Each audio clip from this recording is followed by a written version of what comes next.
The night I found out about my husband's affair, my whole world seemed to shatter.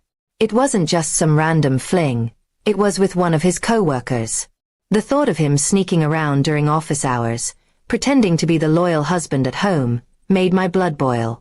I sat with the knowledge quietly for days, observing him, listening to his excuses about late meetings and team dinners, all while a plan began forming in my mind. I wasn't going to confront him right away.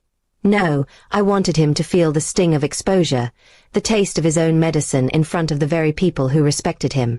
The company's annual party was around the corner, and he was looking forward to it. He kept reminding me to dress appropriately, and not embarrass him in front of his colleagues.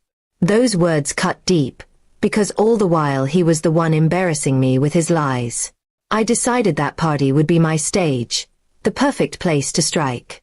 But I didn't want a simple confrontation. I wanted him to never forget the humiliation he caused me. I reached out discreetly to someone powerful in his company, her CEO boss. The irony was delicious. While she thought she was sneaking around with my husband, I made contact with the very man she was desperate to impress. The CEO was not only charming but also surprisingly sympathetic when I explained the situation. He admitted that he had suspected something was going on between them but had no proof. Together, we crafted a plan to make the truth come crashing down. The night of the party arrived. I walked into the grand hall, dressed elegantly, but not on my husband's arm. No, I entered with the CEO himself. Heads turned instantly. Murmurs spread across the room like wildfire. My husband's face froze when he saw me laughing and walking confidently beside his boss. His mistress, standing only a few feet away, paled as she realized what was happening. The balance of power shifted right there in that moment. I could feel the tension rising as we made our way across the room. My husband approached me quickly, forcing a smile that was more a grimace. "What are you doing here, with him?" he whispered harshly, his eyes darting nervously to the crowd. I simply smiled and replied, "Oh, didn't you say I embarrass you? Tonight, I thought I'd do exactly that." His face drained of color. The CEO clapped him on the shoulder in mock cheer, but his words cut sharp. "Quite an interesting coincidence, don't you think? A husband and wife, and an employee who doesn't understand professional boundaries. Fascinating company culture you've been promoting." My husband stammered, and his mistress shrank behind her friends, trying to disappear. Everyone was watching, whispers filling the room. I enjoyed every second. For once, the humiliation wasn't mine, it was theirs. My husband tried to pull me aside, hissing, "You don't understand what you're doing."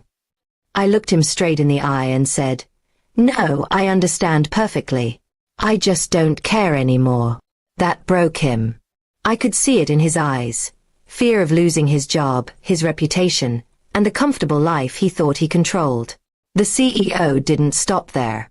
He made a toast to loyalty, honesty, and respect in the workplace, while staring directly at my husband and his mistress.